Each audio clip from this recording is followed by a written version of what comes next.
Hey guys, welcome to Erk's Collectibles. If you're new to the channel, I'd really appreciate if you give the video a like and subscribe for future videos. I've got a lot of different collectibles I review, action figures, lightsabers. I got a lot of stuff in the works.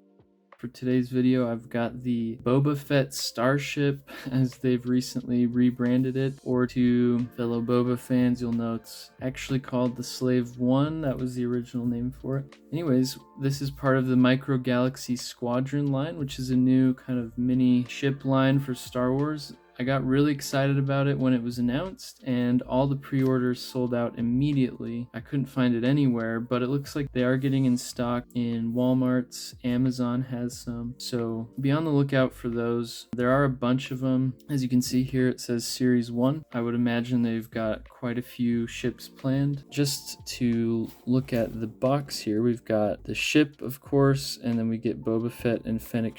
So it looks like they're using the Book of Boba Fett version, which I think the paint's a little bit different than the Empire Strikes Back Slave One ship. But you've got some box art here. The back's kind of cool. We've got a few different angles of the ship in kind of a 3D rendering. You can see the little sound detonator thing there.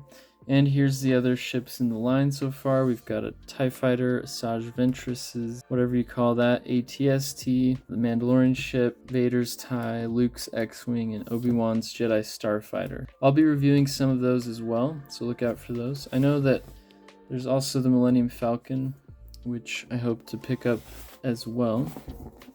Here's the other side. And let's get him unboxed. Here's the top and the bottom for those that are interested. There is the barcode.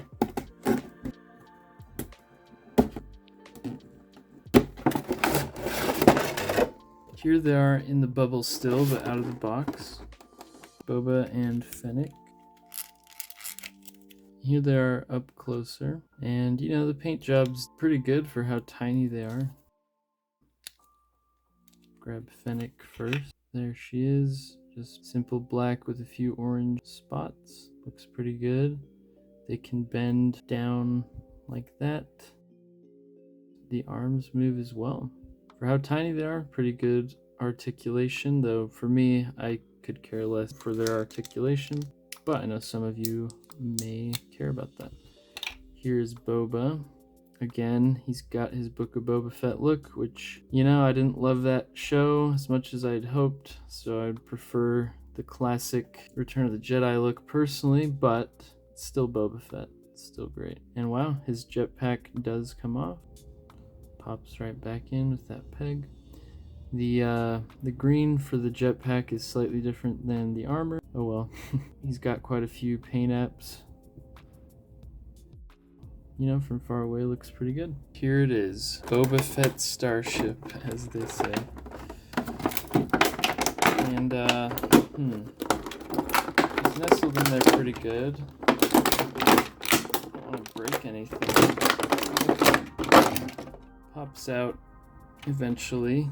Okay, here it is out of the box, and it's really, really detailed, which I really love. It's got that weathered paint look. It does have the shifting wings slash cockpit, which is pretty common for a lot of replicas of the Slave One. I know I have the vintage collection Slave One. It does the same thing. Even some of the Lego ones do that, which is cool because it is an important feature. No paint going on back here. This figure runs a little over $30 in the US, so for how detailed it is, I'm not surprised there isn't more paint, but it would be nice. You do have that little sound detonator thing back here. Seismic charges. Stand by.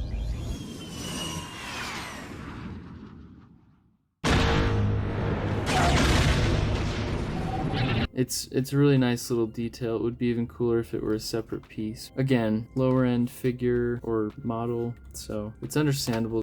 Looking at the front, you've got the two adjustable guns. Oh, interesting. So it comes off here.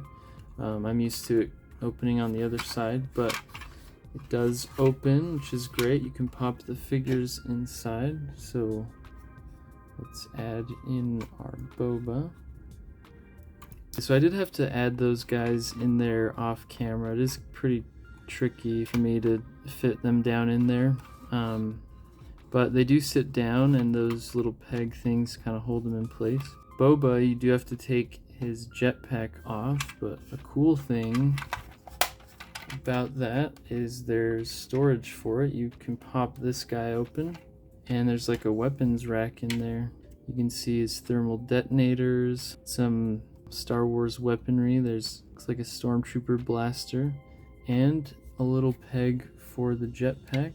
Again, if you have small hands, this is gonna be easier. Okay, that was even harder to store in there than the figures, but after some maneuvering, I got it in there. Again, little cool details with the weapon rack, and then of course can close that back up. And there is Boba and Fennec. You've got three main paint colors: the green, orangish rust color, and the yellow. The rest are just the color of the plastic, which works well, the kind of grayish tan colors. Under here, let's see, the cockpit, or not, excuse me, this little hatch opens up. Not sure why it does that, but it bends up. For the ramp, it looks like you could store Han Solo and carbonite, potentially. Okay, and this does open up.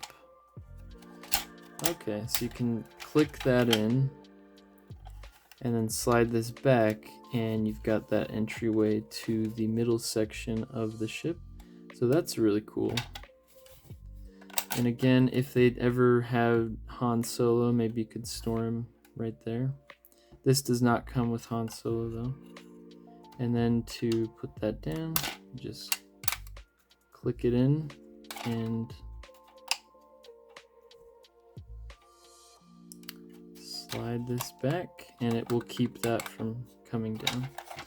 So a lot of cool little details, kind of what you'd expect from a Slave 1 replica. Pretty standard at this point with the other ones we've gotten, at least the ones that I've owned over the years. Really cool details. I'm really excited for this line. I'm a big Boba Fett collector, but I'm also excited to get some of the other ships that I've never owned in the Star Wars universe, and it's convenient to have them in this smaller size for sure.